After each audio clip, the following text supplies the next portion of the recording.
Presiden Rusia, Vladimir Putin mengirim ucapan selamat kepada calon presiden capres nomor urut 2, Prabowo Subianto, dikutip dari tribunnews.com, yang mana Putin menyebut Prabowo telah memenangkan Pilpres tahun 2024 di Indonesia dengan kemenangan meyakinkan. Dilansir media TASS.com pada Jumat 16 Februari 2024, Putin mengatakan kepada Prabowo bahwa hubungan Indonesia-Rusia akan terus bisa berjalan dengan dasar tradisi persahabatan dan saling menghormati. Pada media tersebut, menurut teks telegram ucapan selamat yang dipublikasikan di situs Kremlin, Putin meminta Prabowo untuk menerima ucapan selamat tulusnya. Bapak Prabowo Subianto yang terhormat, terimalah ucapan selamat saya yang tulus atas kesempatan kemenangan meyakinkan Anda dalam Pilpres.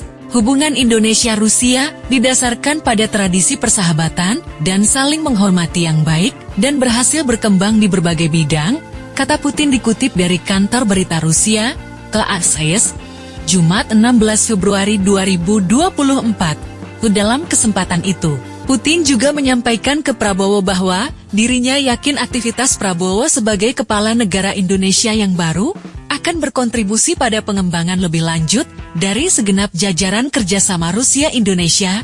Jalinan kerjasama ini juga diharapkan semakin menguatkan keamanan dan stabilitas di kawasan Asia Pasifik. Saya mengandalkan dialog konstruktif dengan Anda dan kerjasama yang bermanfaat pada isu-isu topikal pada agenda bilateral dan internasional, ucap Putin. Sebagai informasi, selain Putin, beberapa pimpinan negara lain juga telah mengucapkan selamat kepada Prabowo. Mereka adalah Duta Besar Inggris untuk Indonesia, Dominic Jarmai, Departemen Luar Negeri Amerika Serikat AS, dan Perdana Menteri PM Australia Anthony Albanese. Adapun Perdana Menteri Australia Anthony Albanese melalui sambungan telepon kepada Prabowo Subianto memuji pemilu di Indonesia telah berjalan sukses. Pada 14 Februari 2024 lalu, Anthony menyebut sebagai sesama demokrasi dan teman dekat, Australia mengucapkan selamat kepada Indonesia karena telah mengadakan pemilihan presiden yang sukses. Sebagai sesama demokrasi dan teman dekat, Australia mengucapkan selamat kepada Indonesia karena telah mengadakan pemilihan presiden yang sukses pada 14 Februari, kata Anthony. Ia pun berharap bisa menjalin kerjasama dengan Presiden Indonesia yang baru setelah dilantik pada Oktober tahun 2024 mendatang. Saya berharap dapat bekerja sama dengan Presiden Indonesia yang baru setelah dilantik pada Oktober tahun 2024, ungkapnya.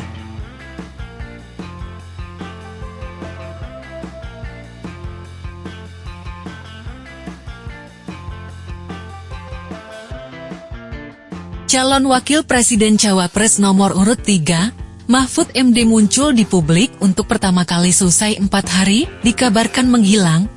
Dikutip dari tribunnews.com, selain itu, hubungan Mahfud juga diisukan sedang renggang dengan calon Presiden Capres Ganjar Pranowo.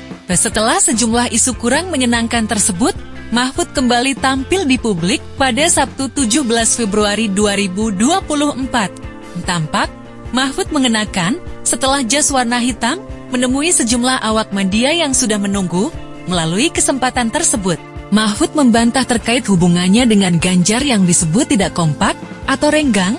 Ex-Menko Polhukam tersebut menegaskan bahwa hubungannya dengan Ganjar maupun PDIP baik-baik saja. Sebelumnya diketahui, hubungan Mahfud dan Ganjar diisukan renggang usai hari pencoblosan pada Rabu 14 Februari 2024. Selain itu, sejak kampanye terakhir pada Sabtu 10 Februari 2024 lalu, seusai dari Solo dan Semarang, pihaknya mengaku langsung melaksanakan ibadah umrah. Sehingga, baik Ganjar maupun dirinya jarang berkomunikasi selama ia umrah. Hal itu lantaran, pihaknya ingin fokus menjalankan umrah. Kendati demikian, setelah umrah, komunikasinya bersama Ganjar kembali aktif. Ada viral di medsos bahwa saya tak kompak dan diisolasi dari Ganjar dan PDIP karena pada hari Rabu tanggal 14 Februari saya bilang sudah 4 hari saya tidak bertemu atau berkomunikasi dengan Ganjar.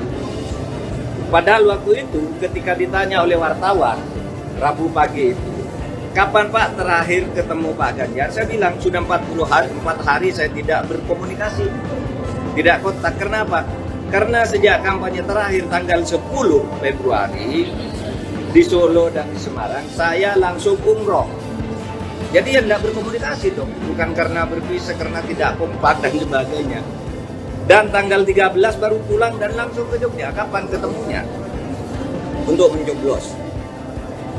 Jadi 4 hari tak ketemu itu karena umroh. Sebelum dan sesudah umroh sampai sekarang saya selalu berkomunikasi, bertemu maupun teleponan dengan Mas Ganjar. Itu yang terjadi. Itu saja dari saya, tidak ada pertanyaan. Tribun X menghadirkan lokal menjadi Indonesia.